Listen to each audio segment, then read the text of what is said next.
1857 आजादी की पहली लड़ाई। लेकिन इस गदर के दमन ने एक बात साफ कर दी कि आजादी की जंग के लिए कुछ दूसरा रास्ता भी अपनाना होगा। इस रास्ते को जिस शख्स ने दिखाया उसका नाम था ए.ओ. ह्यूम, यानी कांग्रेस के संस्थापक। और जब भी ए.ओ. ह्यूम का जिक्र आता है तो इटावा का जिक्र जरूर आता है, क्योंकि एक सिविल सर्वेंट के तौर पर अपने जीवन का सबसे ज्यादा हिस्सा उन्होंने इटावा में ही बतौर कलेक्टर बिताया। लेकिन जिस राजनीतिक पौधे की नींव इटावा के कलेक्टर ने कांग्रेस के तौर पर रखी, आजादी के बाद सबसे बड़े राजनीतिक उथल पुथल के दौर में इटावा से ही एक और नाम निकला, जिसने उसी कांग्रेस के खिलाफ जंग में एक सिपाही की तरह भूमिका निभाई। यूपी में आज वो नाम किसी परिचय का मोहताज नहीं, मुलायम सिंह यादव।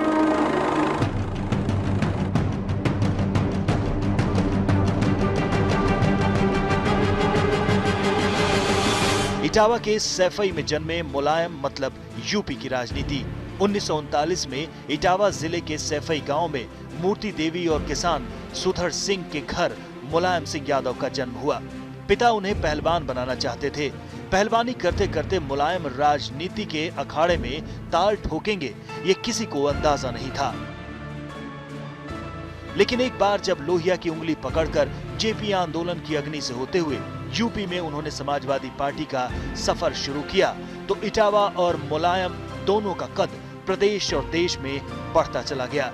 प्रदेश की कमान कई बार संभालने वाले मुलायम सिंह और मौजूदा सीएम अखिलेश यादव के काल में इटावा में होने वाले काम और सैफई में होने वाले आयोजन हमेशा सुर्खियों में रहे। सपा सरकारों द्वारा इटावा को एक डेवलपमेंट मॉडल की तरह हमेशा पेश किया गया। इटावा को साफ तौर पर सपा और यादव परिवार का गढ़ माना जाता है। यहाँ की राजनीति और मुद्दे भी इसी परिवार के इर्द गिर्द घूमते हैं। यहाँ की दोनों विधानसभा सीटों यानी इटावा और भरथना पर सपा का ही कब्जा है। तो क्या इटावा की जनता विकास और चुनावी वादों को पूरा करने के दावों पर मुहर लगा रही है, या और भी कुछ मुद्दे हैं जो जनता उठाना चाहती है? दावों और हकीकत के बीच क्या कोई अंतर है? कई सवाल हैं इटावा में भी।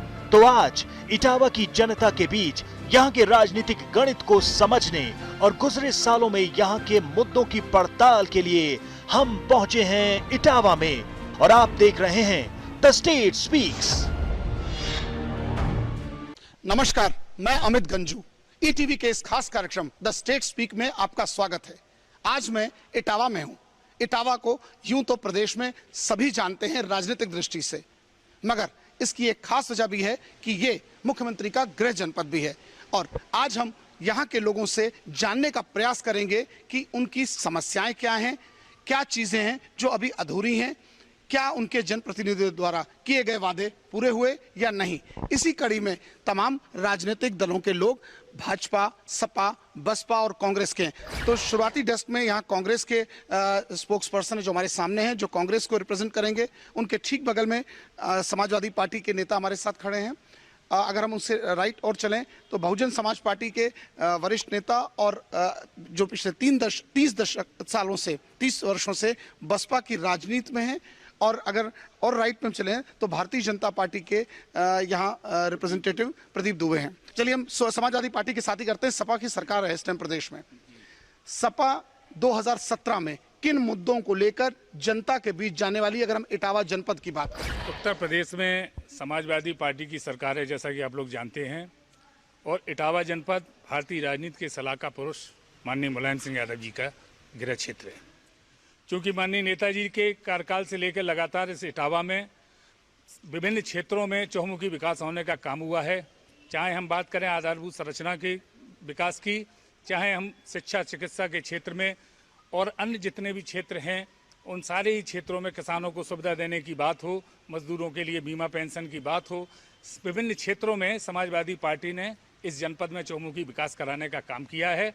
और इसीलिए हम लोग केवल और केवल विकास के मुद्दे पर हम लोग आने वाले 2017 के चुनाव में जाना चाहते हैं। क्योंकि देश की राजनीतिक शक्तियां आज धर्मनिरपेक्षता के आधार पर, लाशों पर राजनीति करने के आधार पर वोट मांगने का काम कर रही हैं। तो हम लोगों का आधार समाज को जोड़ने के लिए, समाज के संरचनात्मक विकास के लिए केवल विकास के नाम पर हम लोग चुनाव में जाएंगे। और निश्चित रूप से इटावा की जनता ने हमेशा आशीर्वाद दिया है समाजवादी पार्टी के यहाँ प्रत्याशी को, और आने वाले 2017 में भी आप देखेंगे तो उत्तर प्रदेश में और इटावा जनपद की सारी की सारी सीटें समाजवादी पार्टी जीतने का काम है। चलिए बहुजन समाज पार्टी के पास चलें।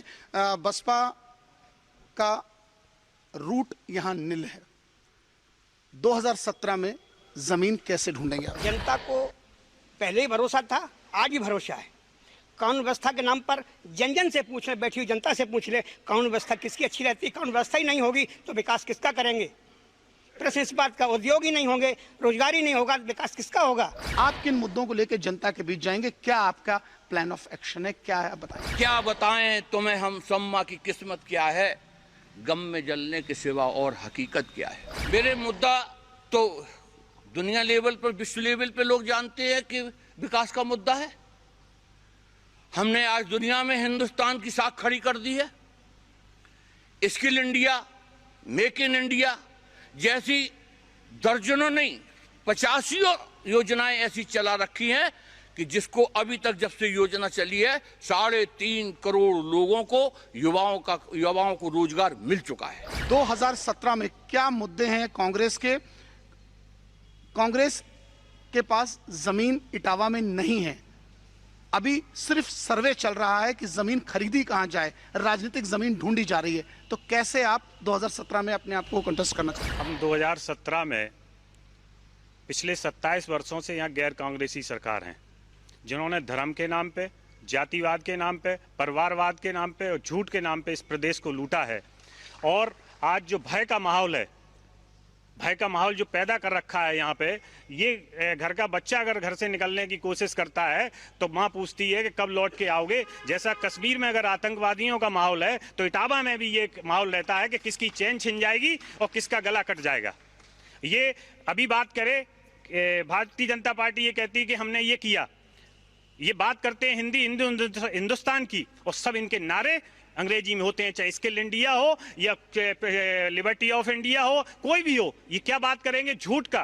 किसानों का वो हाल है, इन्होंने कहा था कि हम फसल का दाम 2.5 गुना बढ़ाएंगे।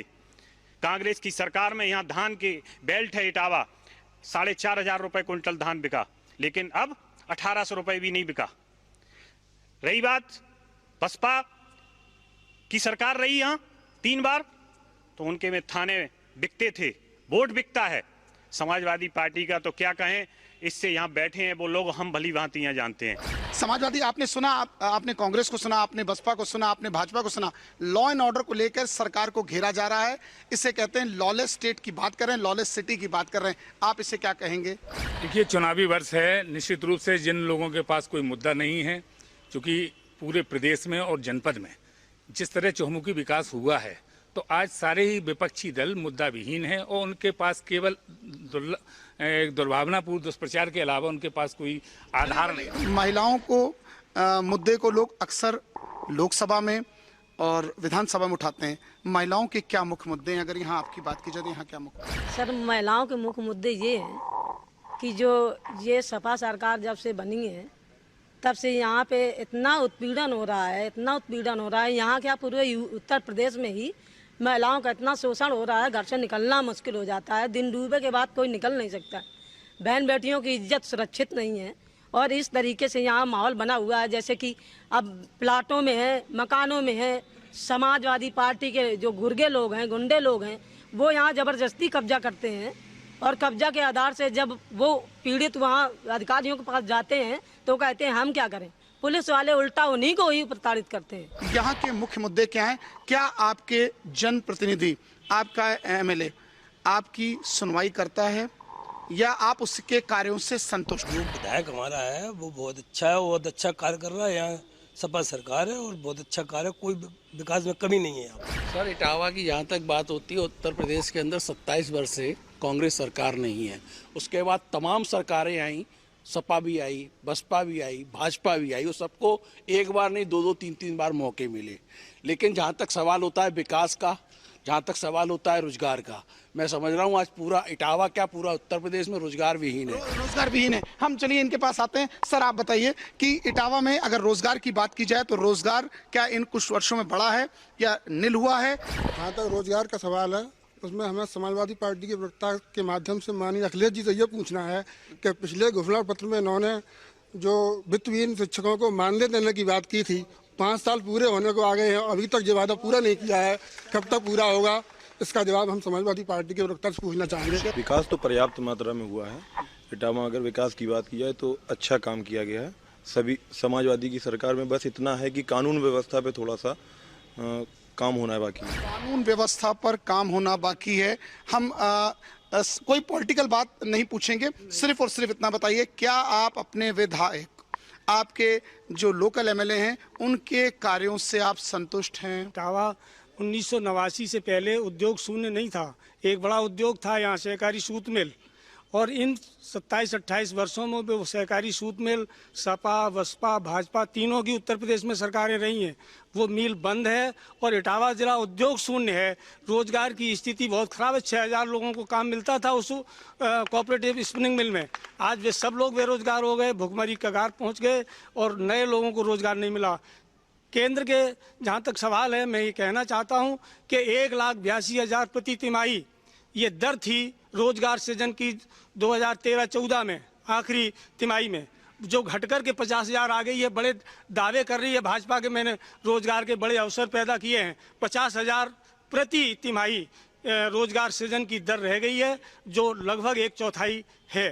क्या ज्वलंत मुद्दे यहाँ के, और 2017 में क्या चीज आप चाहते हैं? क्योंकि देखिए एक 4.5 साल लगभग इस सरकार का पूरा हुआ, तो क्या उपलब्धियां अगर आपसे जानना चाहें क्या हुई होंगी? जो अव्यवस्थाएं हैं वो काफ़ी लोगों ने बता दी हैं, लेकिन एक अव्यवस्था जो मेरे संज्ञान में आती है, सबसे बड़ी व्यवस्था है शिक्षा का बाजारीकरण एवं व्यापारीकरण। जब समाजवादी पार्टी की सरकार सूबे में बनती है, शिक्षा का बाजारीकरण हो जाता है। ये मानिए कि शिक्षा का बलात्कार होता है। स्वकेंद्र प्रणाली के तहत जो अंगूठा छाप लोग हैं वो 90% लेकर आते हैं, और जो मेधावी छात्र हैं उनकी प्रतिभाओं का दमन किया जाता है। आप ये देखिए, सारे जितने भी सरकारी विभाग हैं उनके अंदर आप देखिए कि जो लोग नाम लिखना नहीं जानते वो टीचर हैं, जो नाम लिखना नहीं जानते वो टीचर हैं, और जो बहुत कुछ कर सकते हैं उन्हें उसकी आधी तनख्वाह पे भी कहीं रोजगार उपलब्ध नहीं है। मेधाएं मर रही हैं, शिक्षा का बाजारीकरण हो रहा है, और जो पढ़े लिखे लोग हैं वो गली गली चप्पल चटकाने का काम कर रहे हैं। सर, मुसलमानों का मुद्दा हर चुनाव आने से पहले गर्म होता है। मुसलमानों को मंचों के माध्यम से बुलाया जाता है, फिर भुलाया जाता है। इटावा जनपद की यदि बात करें तो मुसलमानों का क्या हाल है? इटावा जनपद में मुसलमानों का ये हाल है कि बेशुमार मुसलमान बच्चे पढ़े लिखे बेरोजगार हैं, कोई उनको रोजगार नहीं मिल रहा। और समाजवादी पार्टी ने ये वादा किया था कि हम 18% में रिजर्वेशन देंगे, उन्होंने 2% 3% भी आज तक रिजर्वेशन नहीं दिया। इसलिए मुसलमान, हम ये चाहते हैं कि मुसलमानों को नौकरियों में जगह दी जाए, उनको रोजगार से लगाया जाए। ये हम सबसे बड़ा हमारा मुद्दा है।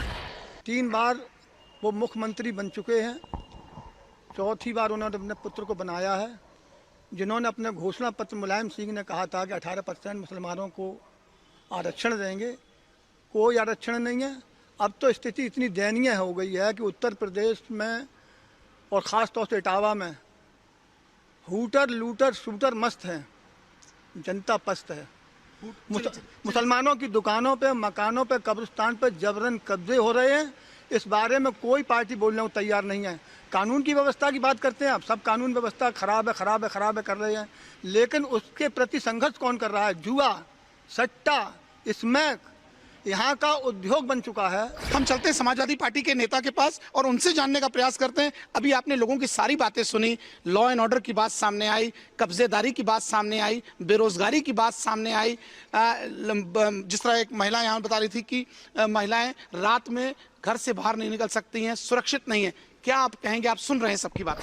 देखिए, जो सामने दर्शकों के जमात में हमारे साथीगढ़ बैठे हुए हैं, सबसे पहले आपको ये बता दूं, चूंकि मैंने पहले ही बताया था चुनावी वर्ष है, दर्शकों की जगह पे ये राजनीतिक दलों के प्रतिनिधि बैठे हैं। हालांकि मैं उनकी बात का भी स्वागत करता हूं, क्योंकि सरकार हमारी है, विपक्ष में लोग इस तरह अपने मुद्दे बनाकर इस चुनावी वर्ष में निश्चित रूप से रखेंगे। लेकिन जहां तक कानून व्यवस्था की बात है, आप सारे लोगों ने देखा होगा उत्तर प्रदेश में माननीय मुख्यमंत्री अखिलेश यादव जी ने लगातार कानून व्यवस्था के मुद्दे पर पूरे समय पर लगातार एक बहुत सतत रूप से संघर्ष करके काम किया है।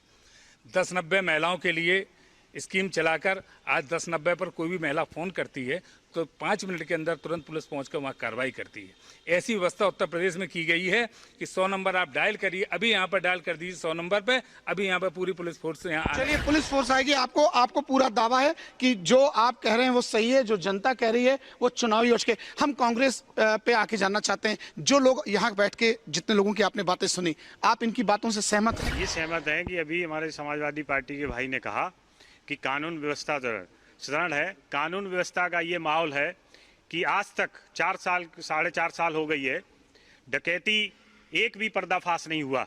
और आपको एक उदाहरण दे दूं मैं कि अगर कहाँ डकैती जहाँ होती है, अगर डॉग स्क्वाड भेजा जाता है तो डॉग स्क्वाड सबसे पहले अगर कहीं पहुंचता है तो कचहरी में पहुंचता है। वो क्यों पहुंचता है आप समझ सकते हैं कि वो पुलिस ऑफिस में बैठा होता है तो चोर कैसे पकड़ा जाएगा। और मैं आपको अभी बता दूं, आप उसका नाम ना बताएं तो मैं यहाँ अभी एक दरोगा यहाँ तैनात है, वो ये कहता है मैं क्या करूं, फोन आ जाता है, छोड़ना पड़ता है। आपने इन लोगों की बातें सुनी, आपने अपने साथ सपा के नेता की बात सुनी, आपने कांग्रेस की बात, जनता की बात सुनी, महिलाओं की बात सुनी। क्या इनकी बातों से आप, जो जनता बैठी उनकी बात सहमत है कि यहाँ कानून व्यवस्था ठीक नहीं? सर्वप्रथम मैंने यही कहा था कि विकास को अगर कानून व्यवस्था सही नहीं है तो विकास का मतलब ही क्या है। विकास हो रहा है ठेकेदारों का, विकास हो रहा है सैंफई का, विकास हो रहा है गुंडों का, विकास हो रहा है नौकरशाहों का। जनता त्रस्त है और ये सब मस्त है। सर, आपने सबकी बातें सुनी, क्या आप इनकी बातों से सहमत हैं कि यहाँ बेरोजगारी है, यहाँ नहीं? आप सहमत हैं? अगर हम भाजपा यदि आती है, या भाजपा का क्या प्लान है, इन लोगों को संतुष्ट करेंगे? सबसे बड़ी जो समस्या है वो यहाँ मुद्दे दो हैं। सबसे पहला था लॉ एंड ऑर्डर, जान बचेगी तो इस विकास का हम उपभोग करेंगे। और दूसरी समस्या है नौजवानों की बेरोजगारी की। यहाँ पर हजारों करोड़ रुपए की लागत से पशुओं के पालने के लिए एक बाड़ा खोला जा रहा है। अगर यही पैसा यहाँ पर इटावा की धरती पर किसी उद्योग में लगा दिया गया होता तो आज हमारे सैकड़ों हजारों नौजवानों को रोजगार मिल गया होता। दो समस्याएं तो ये है। अब थोड़ा सा मैं इस सरकार के, वर्तमान सरकार के चाल, चरित्र और चेहरे पर एक नजर आपसे डलवाना चाहता हूं। और इनकी बातों के अनुरूप जो इन्होंने कहा है, लर्निंग सीएम में चला था। लर्निंग का मतलब आप लोग समझते हो, मैं लर्निंग सीएम हूं, अगली सरकार में सफल मुख्यमंत्री बनूंगा, मतलब समझते हैं। लर्निंग का मतलब नौसिखिया। अब यार लर्निंग करने आया है तो 1000 लोगों की बस नहीं पकड़ा। आप पहले सुन लीजिए, आप सुन लेने, अरे बात तो सुन लेने दीजिए कम से कम। कोई किसी को बात नहीं कहने दोगे क्या? तब बात कहने दीजिए ना पहले, फिर आप भी कह लेना, आपको भी पूरा मौका मिलेगा। आपके पास कुछ कहने के लिए है नहीं, इसलिए ये गुंडा लुच्चाई लफंगियाई के अलावा कुछ है नहीं, इस वजह से आप ये सब कर रहे। 1090 की जैसे समाजवादी पार्टी के कहना इनका है, क्या 1090 एप्लीकेबल है? अगर आपने कभी पुलिस पहुंचती है मौके पर यहाँ? देखो सर, पहुंचती तो है, लेकिन जब मौके पे सारा खेल खत्म हो जाता है उसके बाद पहुंचती है तो फिर फायदा क्या है? बिल्कुल सही है। फायदा क्या है सर? तो जान तो जा ही रही है सर। 10 दाएं फोन कर रहे हैं तब भी तो फोन पुलिस जाती भी नहीं है, तो बता सर क्या होगा? हैं? चाहे महिला की इज्जत लुट जाए, चाहे महिला मार डाली जाए, चाहे महिला घेरी जाए। आपने इतनी देर सबको सुना। अगर विकास की बात की जाए, विकास कितना हुआ, पहले सवाल। और दूसरा, अगर हम आपके जनप्रतिनिधि की बात करें तो क्या उसने विकास किया? आप उसके विकास का संतुष्ट हैं? विकास के मामले में यहाँ पे इटावा में उद्योग के लिए कोई विकास नहीं हुआ है। दूसरा, माननीय मुख्यमंत्री जी ने तीसरी घोषणा की थी वित्तविहीन शिक्षकों को मानदेय देने की, तो मानदेय अभी तक लागू नहीं हुआ है। 4.5 वर्ष हो चुकी हैं। और इसके बाद और जो भी इसकी राशि दी गई 200 करोड़, जो कि पर्याप्त नहीं है। देखिए, युवाओं की अगर हम बात की जाए तो युवाओं का भी एक बहुत बड़ा योगदान होता है, युवाओं का एक बहुत बड़ा सहयोग होता है। कहते हैं कि युवाओं के ही सहयोग से युवा मुख्यमंत्री पिछली बार यहाँ सरकार बनाया था प्रदेश में। क्या युवाओं के मुद्दे, अगर हम युवाओं की बात करें, यहाँ क्या मुद्दे हैं? मेरा सवाल भदौरिया जी से है। ये बार बार कह रहे हैं कि चौमुखी विकास हुआ है शहर में, यही बता दें कि इस शहर की सड़कों के क्या हाल है।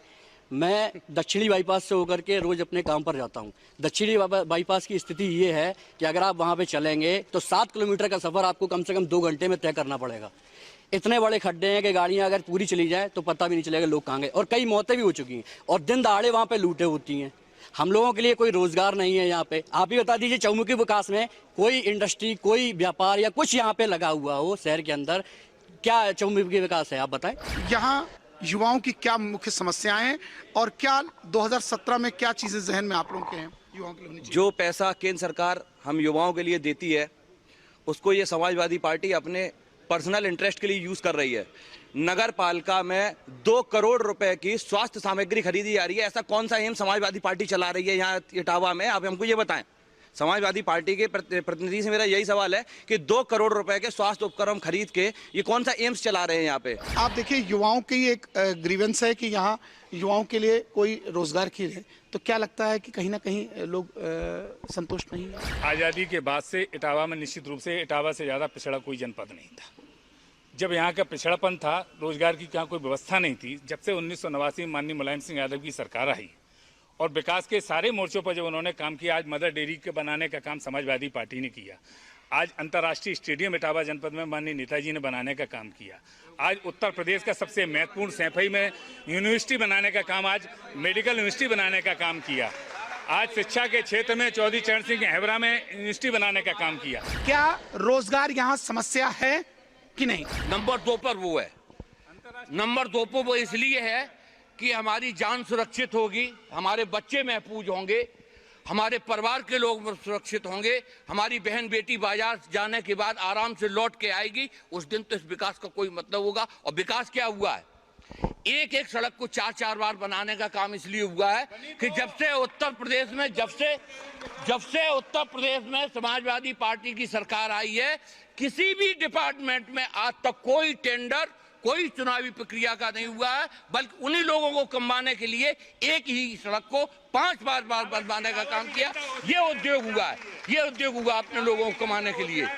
कि आपने इतना कन्वर्सेशन सुना कि अगर आपकी सरकार, आप किस लोगों को कैसे विश्वास दिलाएंगे? क्या चीजें, आपका प्लान ऑफ एक्शन क्या है? आपका एक शब्द में बताइए क्या है? भारतीय जनता पार्टी और समाजवादी पार्टी की जो मिली भगत है, चाल चरित चेहरा है जो इनका, इटावा में मैं उदाहरण बता देता हूं कि जिला पंचायत का चुनाव होता है, भारतीय जनता पार्टी का प्रत्याशी सबसे पहले पर्चा वापस लेता है और जिला पंचायत अध्यक्ष का पर्चा सबसे पहले भारतीय जनता पार्टी का वापस लेता है। ये चाल चरित चेहरा की बात करते हैं। हम लोग यही जनता के बीच बताएंगे कि समाजवादी पार्टी और बीजेपी यहाँ मिली हुई है, सांप्रदायिक दंगे कराकर, लोगों को भड़काकर सत्ता पाना चाहती है। कांग्रेस भय मुक्त, भ्रष्टाचार मुक्त ये सरकार देगी। लोगों की मैक्सिमम लोगों की कहना है कि यहाँ रोजगार का समस्या है। किसी ने कहा एजुकेशन से है, नेताओं ने कहा कि कन्विंस्ड हैं कि यहाँ सब रोजगार दिए गए, लोगों के डेयरीज लगाई गई हैं, तमाम चीजें। तो चर्चाओं पर चर्चा और चर्चाओं पर चर्चा, ये एक लंबा प्रोसीजर है। लेकिन आज के इस कार्यक्रम के लिए मुझे इजाजत दें। मेरी पूरी टीम की तरफ से आप सभी का धन्यवाद।